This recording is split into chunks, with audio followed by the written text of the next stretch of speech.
ब्रह्मकृतपितृप्रणामस्तव।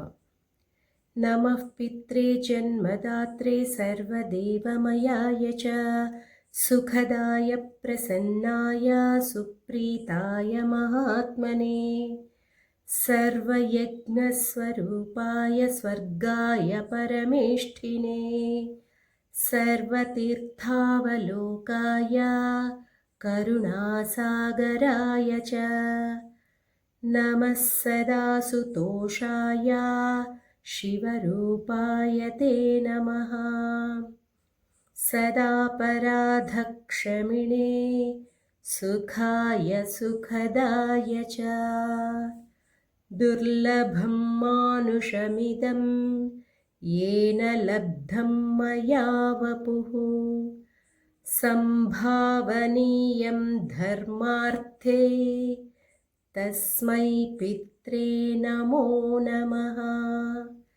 तीर्थस्नानतपोहामजपादीन्यस्य दर्शनं महागुरोश्च गुरवे तस्मै पित्रे नमो नमः यस्य प्रणामस्तवनात्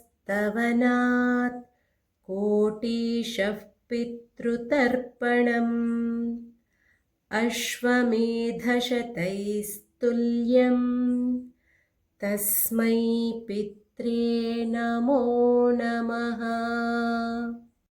పితృపక్షాలలో మనము తర్పణం వదలడానికి సమయం లేదు, అవ్వటం లేదు అంటే ఆ పితృదేవతలని ప్రసన్నం చేసుకోవడానికి ఈ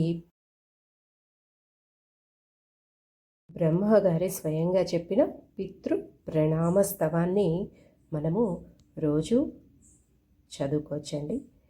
తర్పణం విడిచినంత ఫలితమే దీన్ని చదవడం ద్వారా కూడా మనకు వస్తుందన్నమాట.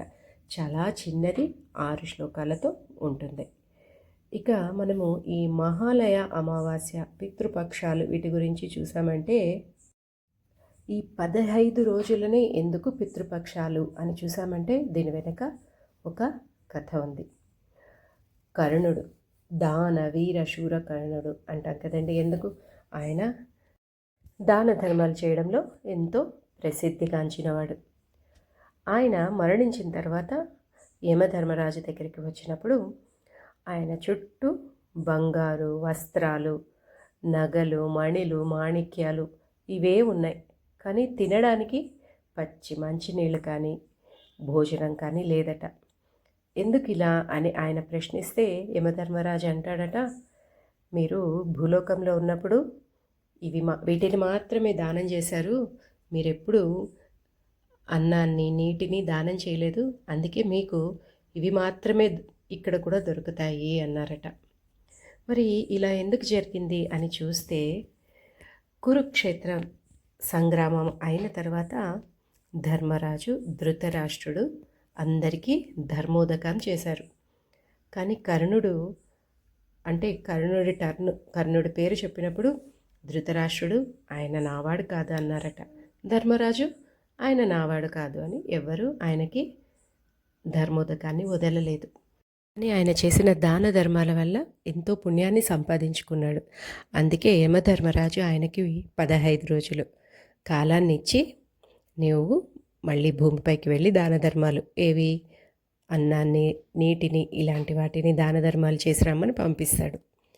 ఆయన భూలోకంకి వచ్చి కర్ణుడు 15 రోజులు అందరికీ దాన ధర్మాలు చేసి మళ్ళీ స్వర్గానికి వస్తాడనమాట.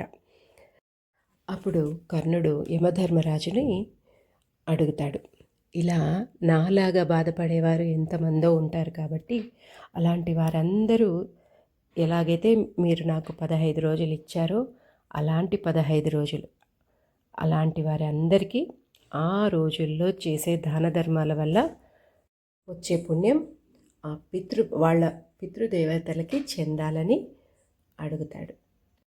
దానికి యమధర్మరాజు అంగీకరించి అనుగ్రహిస్తాడనమాట. హరే శ్రీనివాస.